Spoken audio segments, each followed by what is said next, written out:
राजस्थान की वीरभूमि मेवाड़, जिसने राणा प्रताप जैसे अमर योद्धा को जन्म दिया, उसी मिट्टी में 21 नवंबर 1872 को एक तेजस्वी बालक ने जन्म लिया, ठाकुर केसरी सिंह बारहट।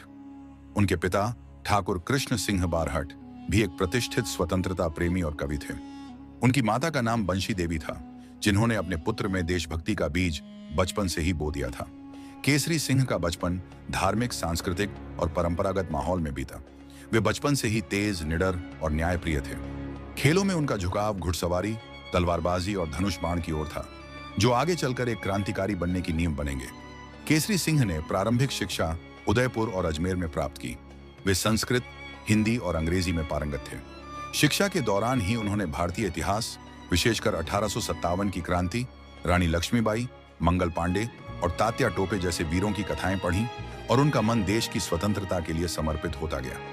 अजमेर में पढ़ाई के दौरान उन्होंने देखा कि अंग्रेज किस प्रकार भारतीयों को नीचा दिखाते हैं, और यह उनके भीतर ज्वालामुखी की तरह गुस्से और असंतोष को जन्म देता रहा।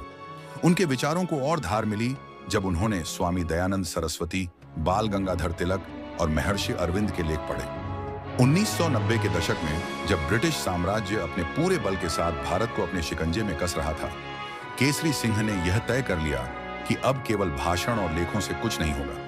राजस्थान सेवा संघ की स्थापना की गई, जिसका उद्देश्य था राजपूताना के राजाओं और युवाओं को ब्रिटिश विरोधी चेतना से जोड़ना। इस संघ के माध्यम से केसरी सिंह ने युवाओं में राष्ट्रीयता की भावना भरी।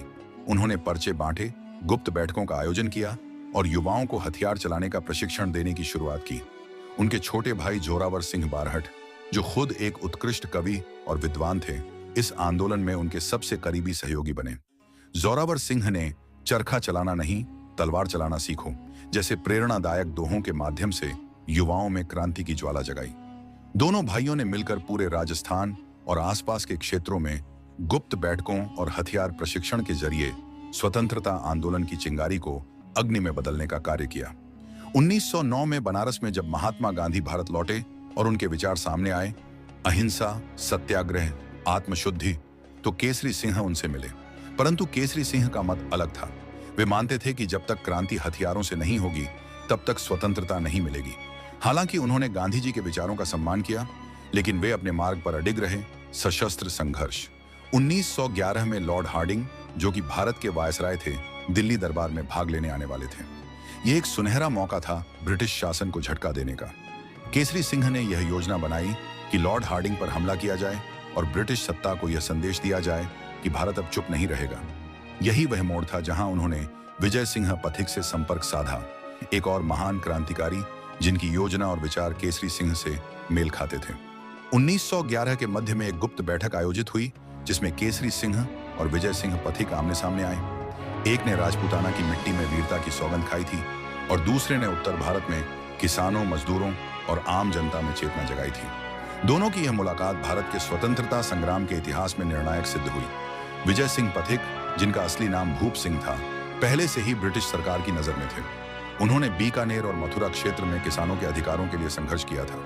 दिल्ली में 23 दिसंबर 1912 को जब लॉर्ड हार्डिंग का जुलूस चल रहा था, उस वक्त जोरावर सिंह बारहट और उनके साथियों ने हमला किया। बम लॉर्ड हार्डिंग की सवारी पर फेंका गया, जिससे वह गंभीर रूप से घायल हो गया। ब्रिटिश सरकार इस हमले से स्तब्ध रह गई। हालांकि केसरी सिंह, विजय सिंह पथिक और जोरावर सिंह ने इस हमले की जिम्मेदारी कभी सार्वजनिक रूप से नहीं ली, लेकिन ब्रिटिश गुप्तचर विभाग को अंदेशा हो गया कि इसके पीछे राजस्थान सेवा संघ और मातृवेदी संगठन का हाथ है। अगले कुछ महीनों में ब्रिटिश सरकार ने कई क्रांतिकारियों को गिरफ्तार किया। विजय सिंह पथिक को पहले ही जेल भेजा जा चुका था। केसरी सिंह को भी पकड़ने के प्रयास हुए, लेकिन उन्होंने गुप्त रूप से अपना कार्य जारी रखा।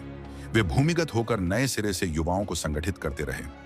उन्होंने जयपुर, अजमेर, चित्तौड़ और भीलवाड़ा में गुप्त ठिकानों से स्वतंत्रता संग्राम को गति दी।